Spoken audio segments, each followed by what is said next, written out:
ஆகாஷ்வாணி மதுரை. எனைத்தானும் நல்லவை கேட்க வழங்குகிறார் முனைவர் வி தேனப்பன் அவர்கள்.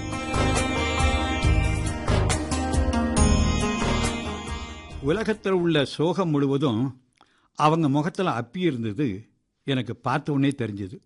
எங்கள் வீட்டுக்கு அடுத்த வீடு அவங்களுடையது. கண்ணும் காணாமல் போகிறதுக்கு எனக்கு மனசு வரல. அந்த குடும்பத்தோட தலைவர் ரொம்ப முகம் வாடி போயிருந்தார். அவருக்கு 80 வயசு இருக்கும். ஆனாலும் 50 வயசுன்னு தான் அவருடைய வாட்ட சாட்டமான உடம்பு சொல்லும். அவரோட நிழலை போலவே அவரை பின்தொடர்ந்து வர்றவங்க அவரோட 3 பிள்ளைங்க.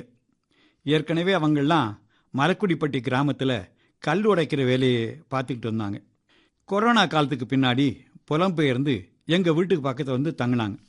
அவங்களுக்கு இந்த வீடு, காற்றோட்டமான வசதி இதெல்லாம் ரொம்ப பிடிச்சி போச்சு.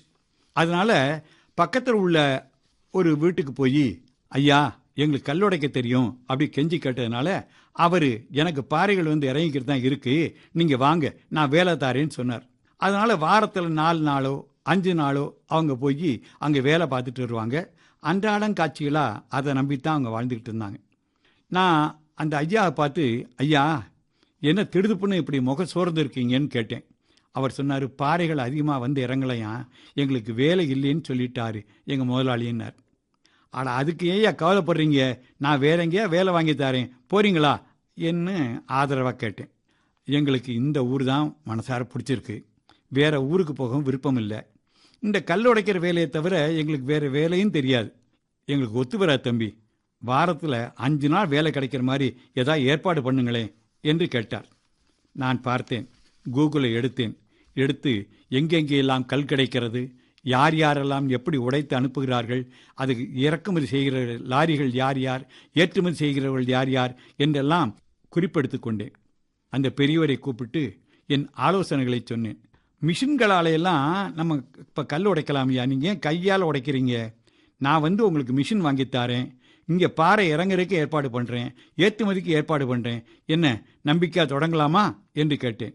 அவர் மிஷின் விலையை கேட்ட உடனே பயந்து போயிட்டார். வேண்டாங்க ஐயா, இந்த சோதனைலாம் எங்கேயா வேலை வாங்கித்தாங்கன்னார். உங்களை முதல்ல நம்புங்க ஐயா, உங்கள் மேலே எனக்கு நம்பிக்கை இருக்குது, வாங்க நான் பேங்க் கூட்டிகிட்டு போகிறேன் என்று சொல்லி அவரை பேங்க்குக்கு கூட்டிகிட்டு போய் எல்லா மிஷின்கள் வாங்குவதற்கும் நான் ஏற்பாடு செய்தேன். முதல்ல பயந்து கல் அறுத்தவங்க இப்போ வெகு லாபகமாக வேலையை பார்க்க ஆரம்பிச்சிட்டாங்க. தினசரி லாரியில் பாறைகள் வந்து இறங்குறதும் அடுத்த கல்லுகளை லாரியில் ஏற்றுறதுமா பக்கத்து வீடு மிக பரபரப்பாக செயல்பட்டது. வெளியூருக்கு போயிட்டு வந்தேன்னா பெரியவர் மகிழ்ச்சி பொங்கும் முகத்தை பார்த்து மன நிம்மதியோடு கேட்டேன், என்னய்யா தொழில் ஜாம் நடக்குது இல்லை அப்படின்னு கேட்டேன். வாரத்தில் 8 நாளும் வேலை ஃபுல்லாக இருக்குது தம்பி, ரொம்ப நன்றிப்பா என்றார். வாரத்துக்கு 7 நாள் தானேய்யா, 8 நாள்னு எப்படி சொல்கிறீங்க என்று சந்தேகமாக கேட்டேன்.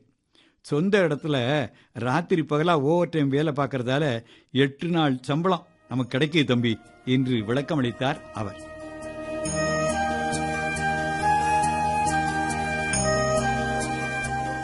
எனைத்தானும் நல்லவை கேட்க வழங்கினார் முனைவர் வி தேனப்பன் அவர்கள்.